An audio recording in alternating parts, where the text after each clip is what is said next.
الحمد لله رب العالمين وصلى الله على سيدنا محمد وعلى آله وصحبه الطيبين الطاهرين لله تعالى.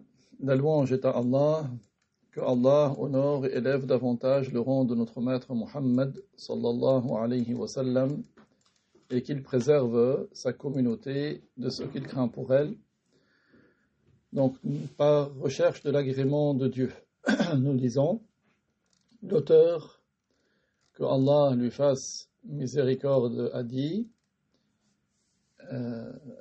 rien n'est tel que lui, c'est la page 7. Commentaire, c'est-à-dire qu'il n'existe pas une seule chose qui lui soit semblable. Il n'existe pas une seule chose qui lui soit semblable. Que ce soit à tout point de vue ou à certains points de vue. Donc il n'y a pas de similarité entre Dieu et ses créatures, que ce soit de tout point de vue ou de certains points de vue. Donc, qu'est-ce que ça veut dire? Ça veut dire que on ne dit pas que Allah ressemble par certains points de vue à ses créatures, ni il ressemble de tout point de vue à une de ses créatures. Il n'y a pas dans l'existence quelque chose qui a une ressemblance avec Allah, ni par certains points de vue, ni de tout point de vue.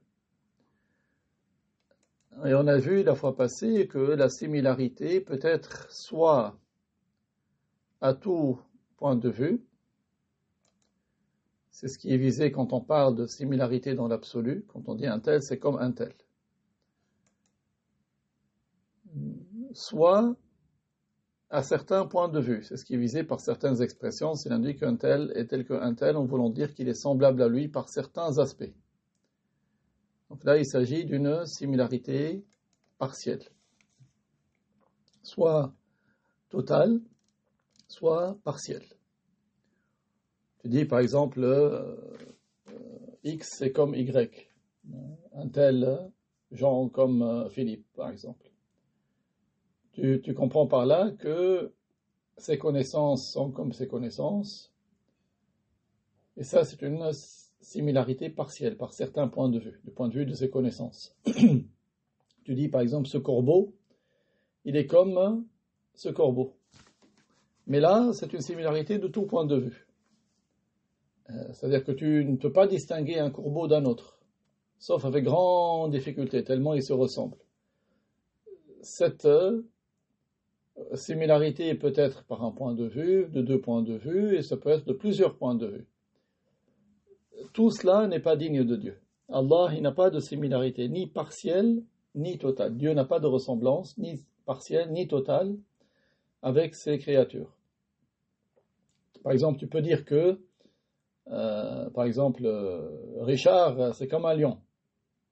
Tu ne veux pas dire que lui, Richard, il marche à quatre pattes, qu'il a une crinière, qu'il rugit, mais tu veux dire que Richard est un lion, c'est-à-dire qu'il est courageux. Ça, c'est une similarité partielle, c'est du point de vue du courage. Et tu peux dire que ce corbeau est comme ce corbeau, parce qu'ils ont le même cri, la même couleur, la même taille, la même couleur des yeux. Donc là, c'est une similarité de plusieurs points de vue. Donc ça, la similarité peut être partielle et peut être totale. Au sujet de Dieu, Dieu est exempt de la similarité partielle et de la similarité totale avec ses créatures. Il n'a absolument pas de ressemblance avec ses créatures, ni par certains points de vue, ni de tout point de vue. Donc, si je poursuis ce qui est écrit dans le texte, il a dit, quant à ce qui est de l'ordre de l'absolu, c'est lorsqu'il peut le remplacer. On dit un tel est tel qu'un tel, il s'agit d'une similarité absolue, et on peut employer le terme de similarité, même si ce n'est pas une similarité absolue.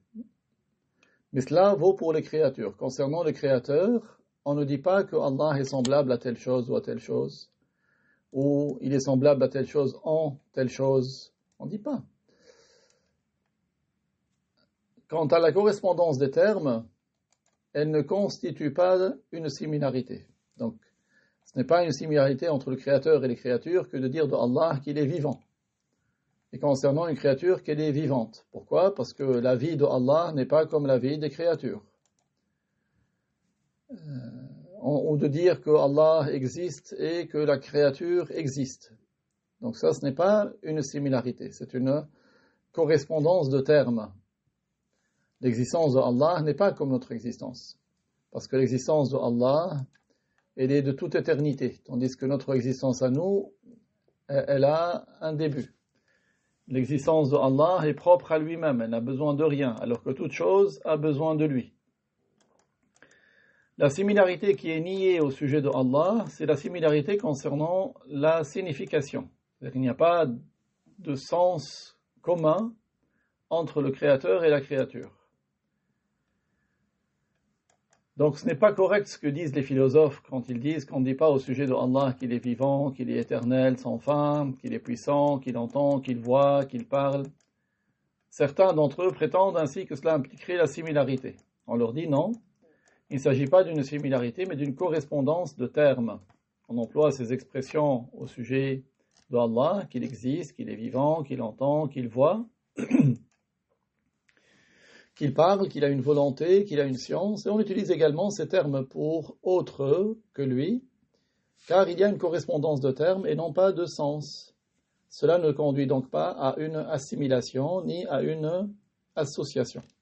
Ça ne revient pas à assimiler Dieu à ses créatures, à comparer Dieu avec ses créatures, ni à associer Dieu avec ses créatures en lui attribuant un même attribut.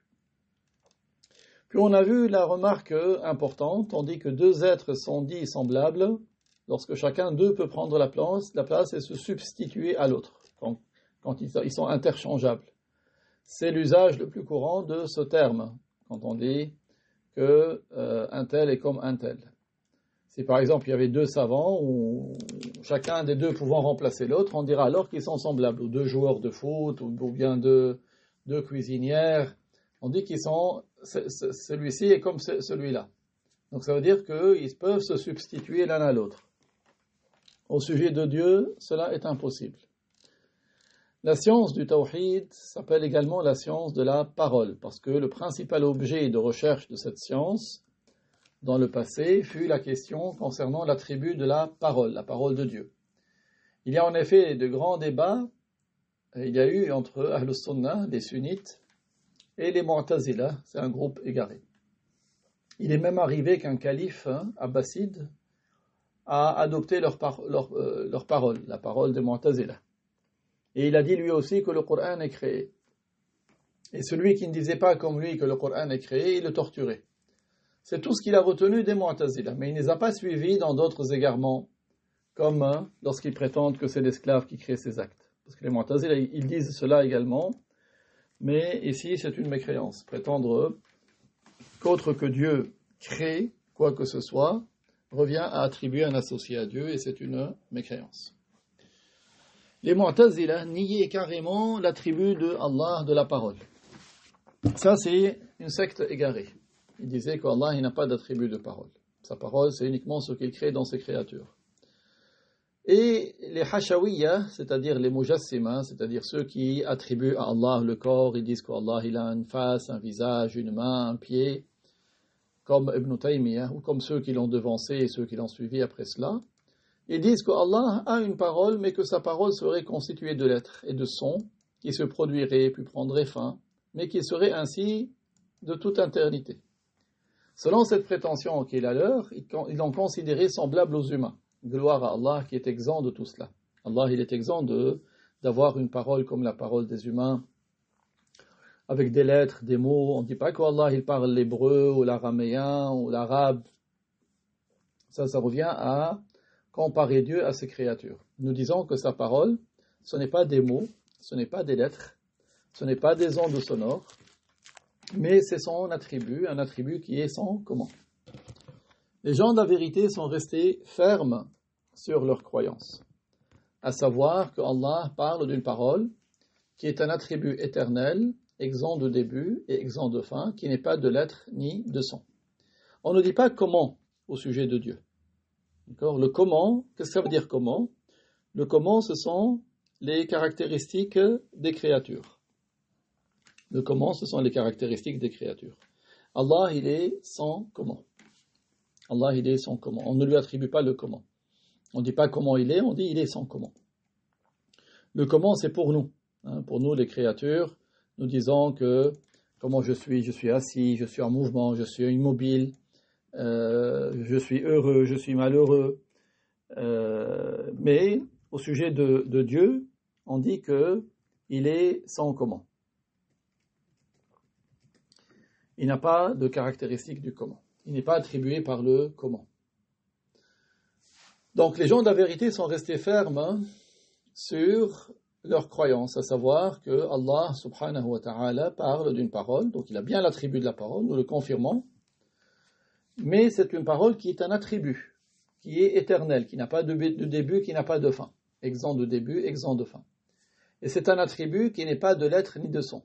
Tout comme nous disons que Allah il a une vie, et sa vie ce n'est pas avec du sang, une âme, de la chair, parce que ça ce sont des comment, c'est des caractéristiques des créatures. Allah il a l'attribut de la vie, il a l'attribut de la parole, mais qui ne sont pas comme nos attributs à nous, comme nos caractéristiques. Donc les gens de la vérité sont restés fermes sur leur croyance, à savoir que Allah parle d'une parole qui est un attribut éternel, exempt de début et exempt de fin, qui n'est pas de lettres ni de son. Il a fait descendre des livres sur certains de ses prophètes. Donc par révélation, il a fait descendre des livres.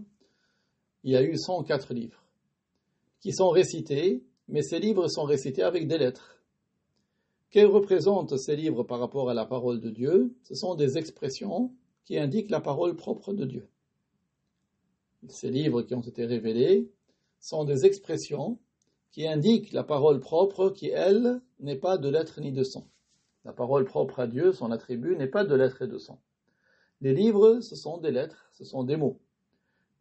Quel est le rapport entre ces lettres et ces mots et l'attribut de la parole de Dieu ? On dit que ces lettres et ces mots sont des expressions qui indiquent l'attribut de la parole de Dieu.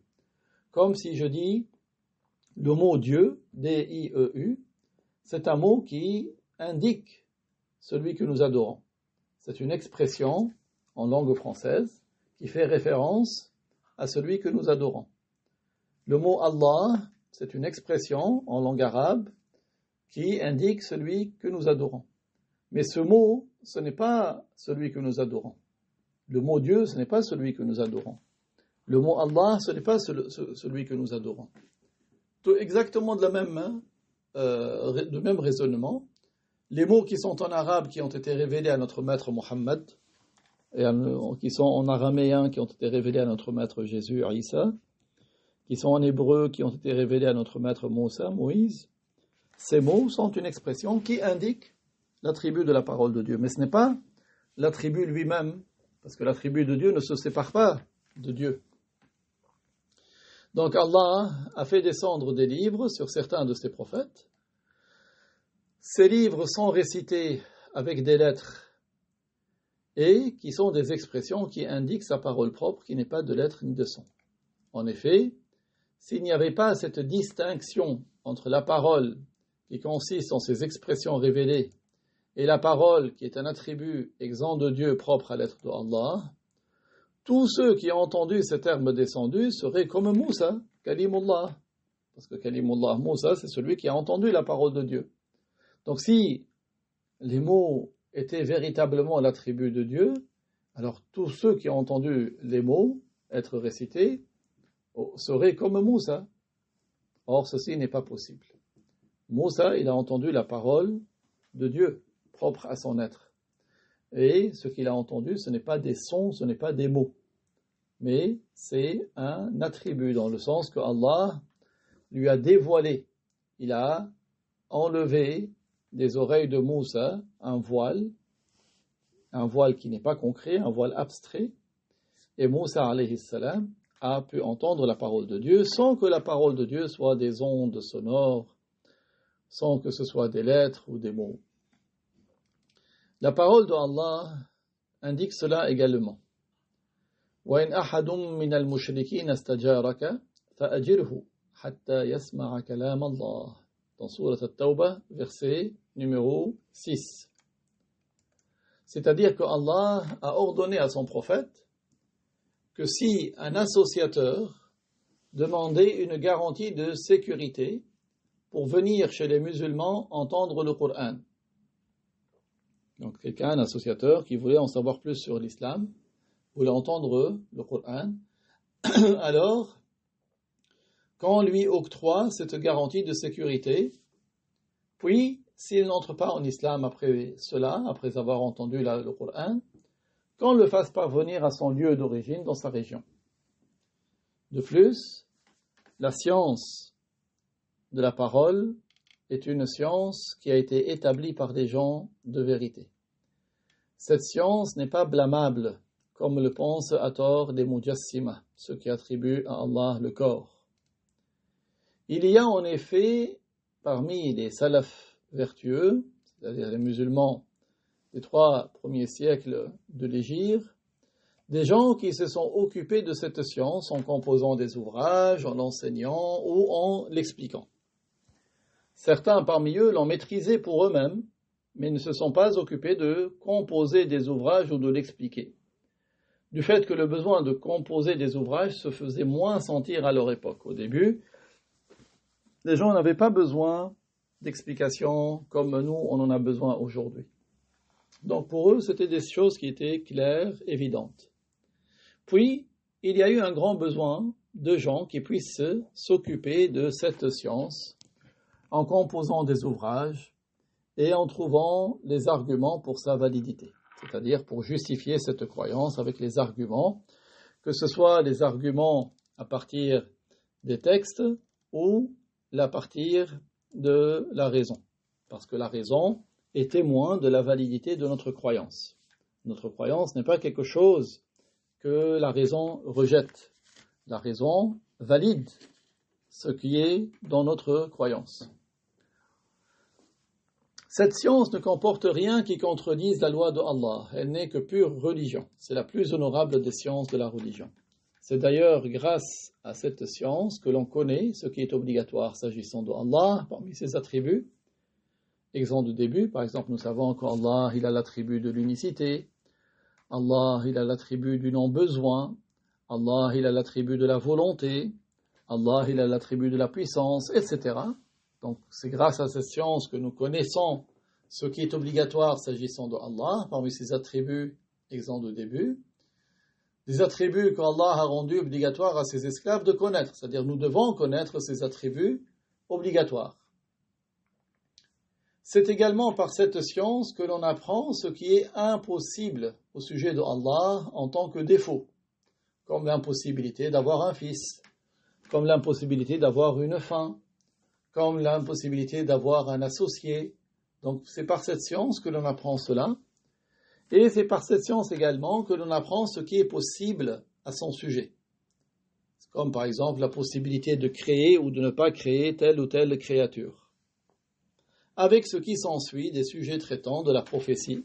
Donc dans cette science, nous apprenons également ce qui est relatif au sujet de la prophétie, c'est-à-dire quelles sont les caractéristiques des prophètes, quelles sont les caractéristiques, qu'est-ce qui leur est obligatoire, qu'est-ce qui leur est impossible, et également concernant l'au-delà. Également dans cette science, nous concernons les sujets de l'au-delà, qu'il y a un paradis, qu'il y a un enfer, tout cela c'est dans la science de la croyance.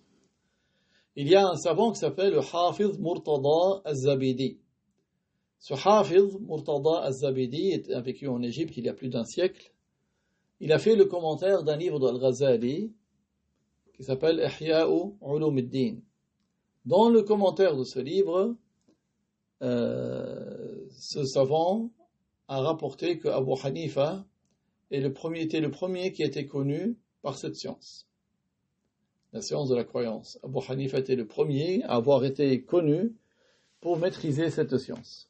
Et justement, cet imam, Abu Hanifa, a composé dans la science de la croyance, la science de la parole, 5 traités, 5 livres.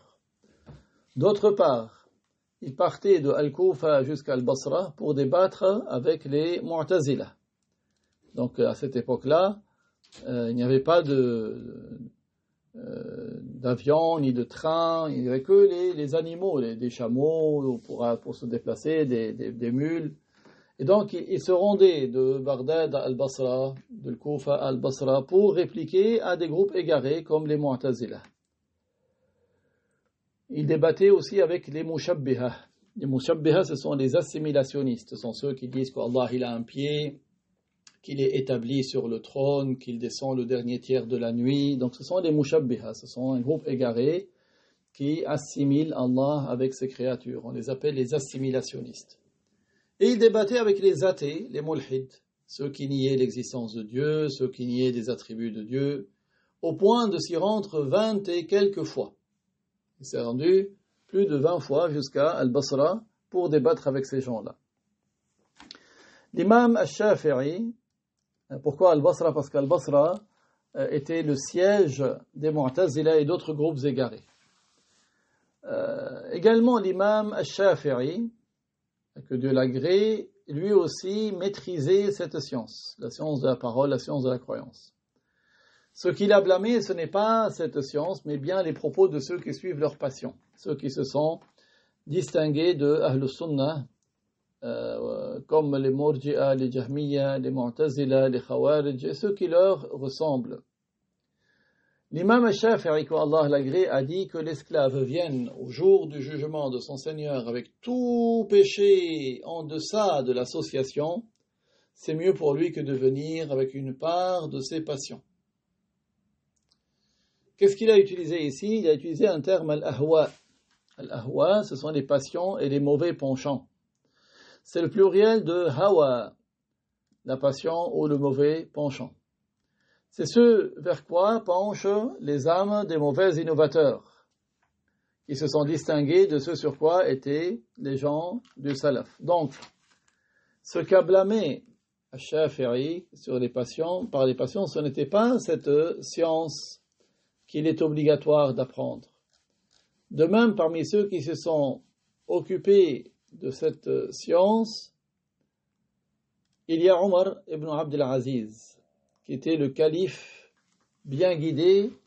Il a composé un traité dans lequel il précise la voie des gens de la vérité et annule la parole infondée et les avis des Mu'tazila. Donc il leur a répliqué lui aussi.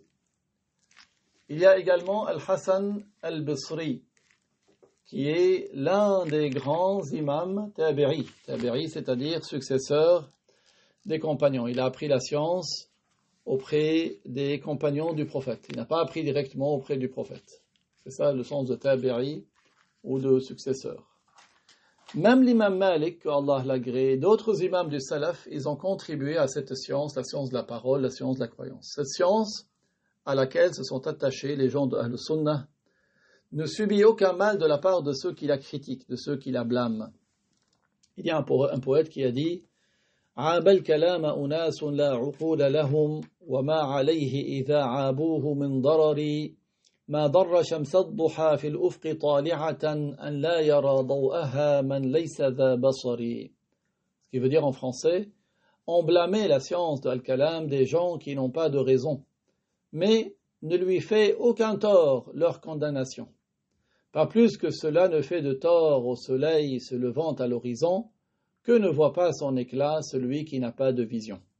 C'est-à-dire, si quelqu'un, alors que le soleil est haut dans le ciel, il dit non, il n'y a pas de soleil, je vois pas de lumière, est-ce que cela va faire du tort au soleil? Pas du tout.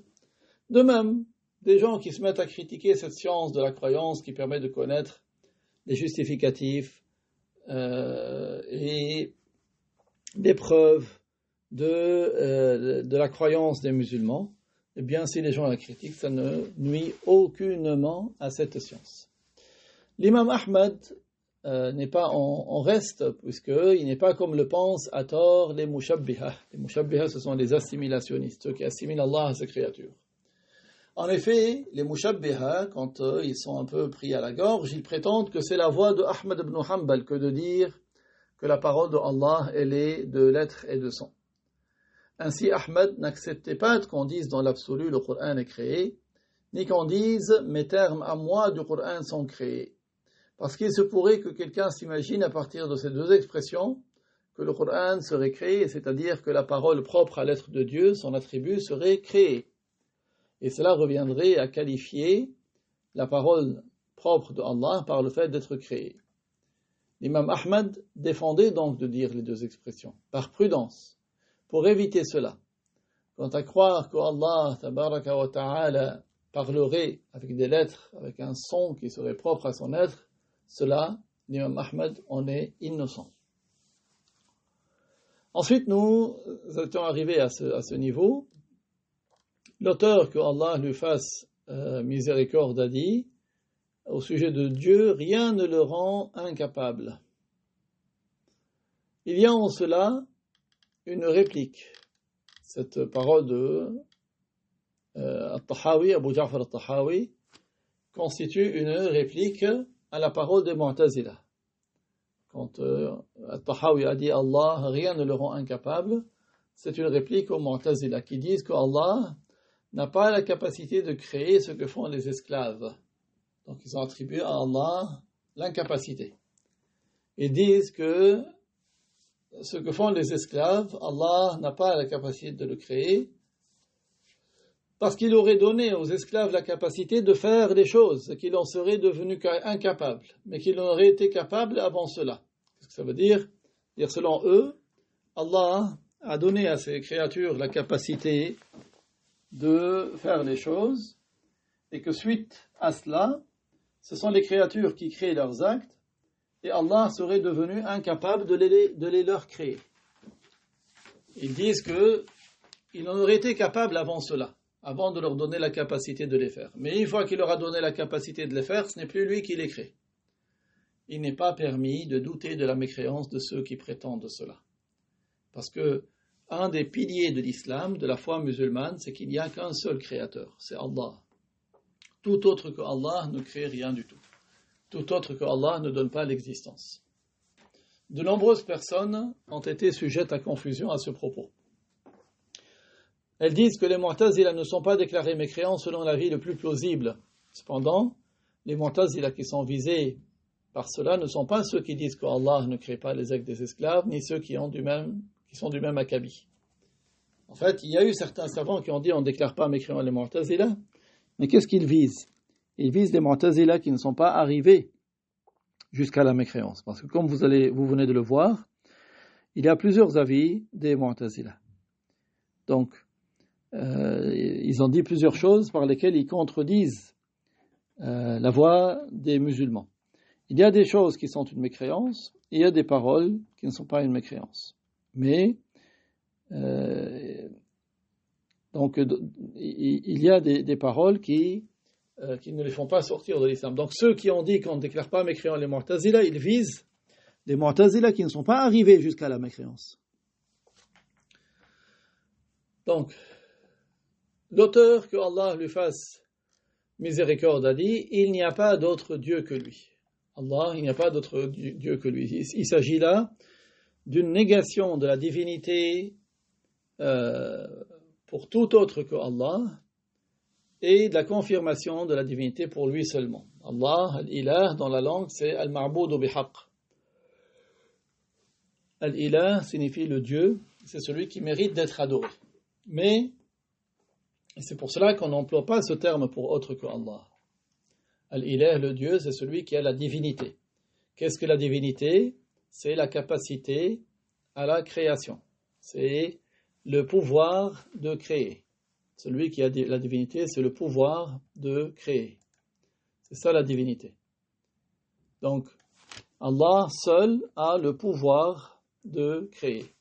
Tout autre que Allah n'a pas le pouvoir de la création. Ainsi, le terme Al-Ilah, le Dieu, n'est pas donné sans restriction à autre que Allah. On n'emploie pas le mot Dieu sans restriction à autre que Allah. C'est-à-dire, on ne dit pas qu'un tel c'est un Dieu. D'accord? Seulement les associateurs utilisaient ce terme pour le donner aux choses qu'ils adorent. Et les associateurs, les mécréants, ont utilisé le terme Dieu pour ce qu'ils adorent.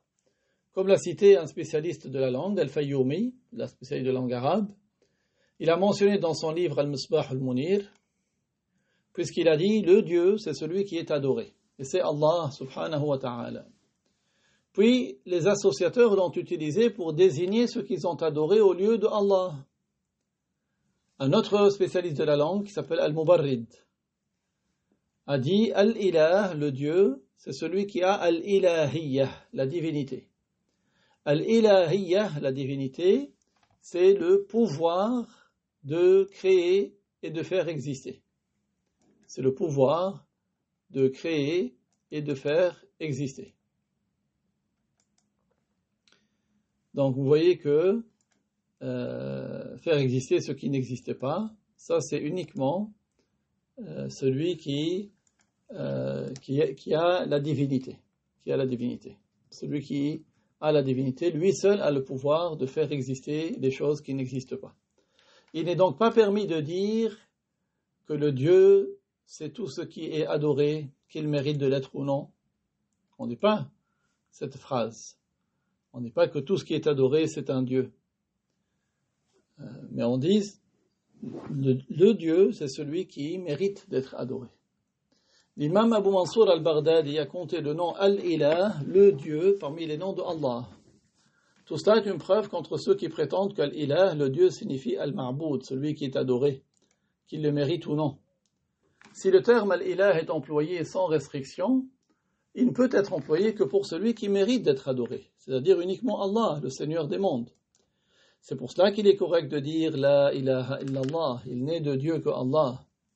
Si par contre ce terme est utilisé avec restriction, il n'y a plus de problématique. Par conséquent, si on dit des mécréants, ceci est leur Dieu, vous voyez là il y a une restriction, c'est le pronom, leur Dieu. Qu'est-ce que ça veut dire leur Dieu? C'est dans le sens que c'est ce que eux adorent, c'est ce que eux considèrent comme étant leur Dieu. Ce n'est pas dans le sens d'être en accord avec eux, mais bien dans le sens du blâme envers eux.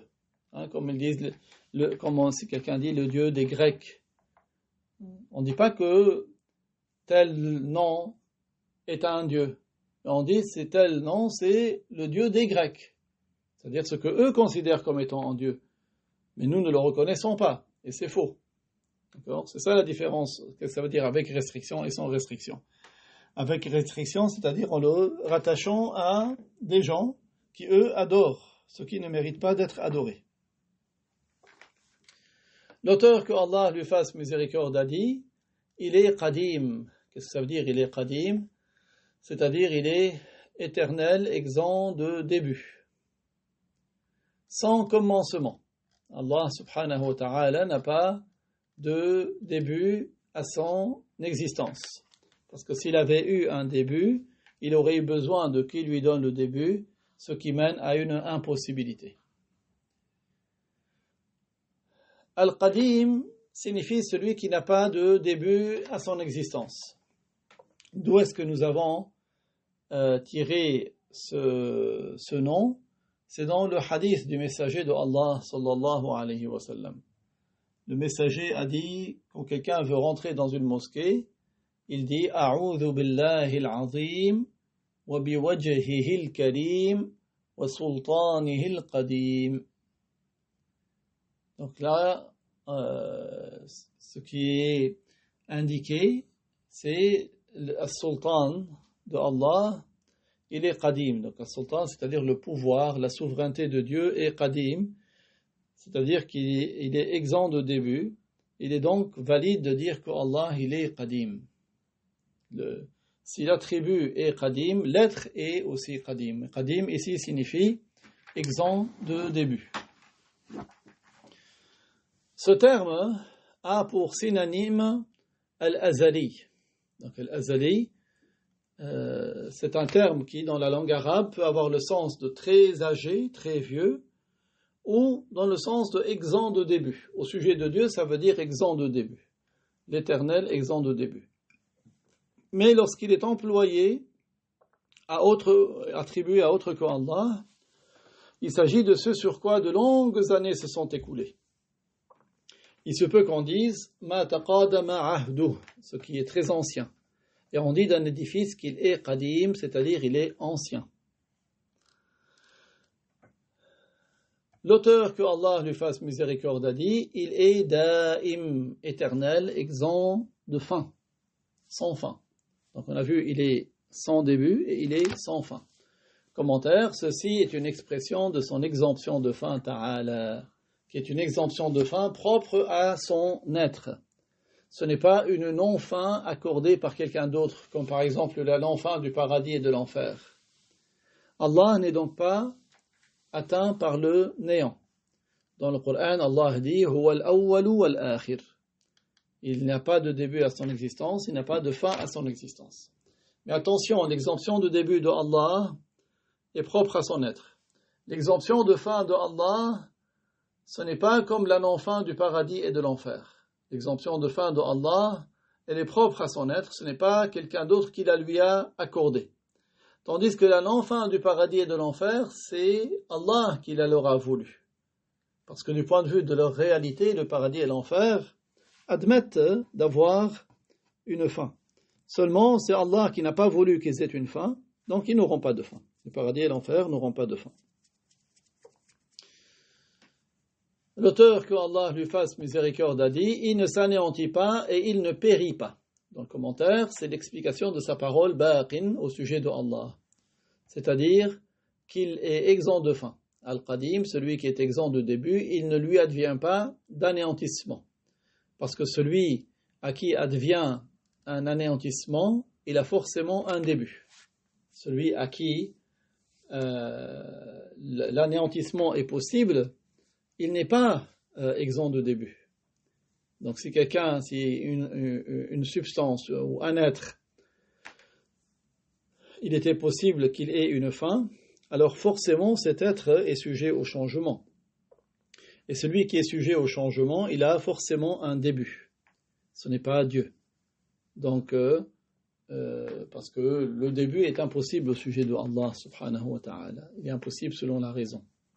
Donc forcément, puisque Allah il est exempt du début, il est obligatoirement exempt de fin.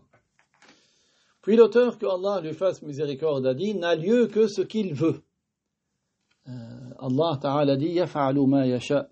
Ça veut dire en français, il fait absolument ce qu'il veut. Et Allah ta'ala dit inna Allah yahkumu ma yurid. Allah juge par ce qu'il veut. Donc il a la volonté absolue qui ne dépend pas d'autre que lui. Dans le commentaire, c'est-à-dire que les substances, aussi petites soient-elles, les mouvements, les immobilités, les idées qui traversent l'esprit, c'est-à-dire en dehors de notre volonté, et toute autre chose que Allah, toutes ces choses n'entrent en existence que par la volonté de Allah. Donc, Allah, il a l'attribut de la volonté. Qu'est-ce que ça veut dire la volonté? C'est un attribut par lequel Allah, il spécifie certaines choses par l'existence au lieu de l'inexistence, par une caractéristique au lieu d'une autre. Donc l'existence du monde est une preuve de l'existence d'un être qu'il a spécifié par l'existence au lieu de l'inexistence. Et cet être qui a spécifié ce monde par l'existence au lieu de l'inexistence, c'est celui qui s'appelle Allah. Donc, le fait que Allah ait spécifié ce monde par l'existence au lieu de l'inexistence, c'est une preuve qu'il a l'attribut de la volonté. Donc, il n'y a pas, quand on dit les substances aussi petites soient-elles, les mouvements, les immobilités, les idées qui traversent l'esprit, et toute autre chose que Allah n'entre en existence que par la volonté de Allah et par son vouloir, qui est un attribut éternel, exempt de début et de fin, par lequel Allah caractérise ce qui est possible selon la raison, par l'existence plutôt que l'inexistence. Il caractérise ce qui est possible selon la raison, par l'existence au lieu de l'inexistence, par une caractéristique plutôt qu'une autre, et par un temps plutôt qu'un autre. Il n'y a donc pas de différence entre ce qui est du bien parmi les actes des esclaves et ce qui est du mal. parce que tout cela entre dans la catégorie de ce qui est possible selon la raison. Le bien et le mal font partie de ce qui est possible selon la raison, et donc les deux sont par la volonté de Dieu. Donc le fait de dire que la puissance de Dieu et la volonté de Dieu sont globales, englobent toutes choses, ceci est digne de Allah, c'est digne de la glorification due à Dieu. Parce que s'il se produisait dans ce qui lui appartient une chose qu'il ne voulait pas, ceci serait une preuve d'impuissance. Or, l'impuissance est impossible au sujet de Allah. Par ailleurs, si la volonté de Allah était spécifique aux actes de bien uniquement, cela entraînerait qu'il y aurait quelqu'un d'autre qui spécifierait la volonté de Allah par le fait d'être spécifique au bien. Or, Allah est exempt de qui le spécifie par quoi que ce soit, car le bien et le mal sont équivalents dans la possibilité. D'accord ? Donc le bien et le mal, du point de vue de la possibilité, ils sont possibles tous les deux, ils peuvent se produire. Donc, si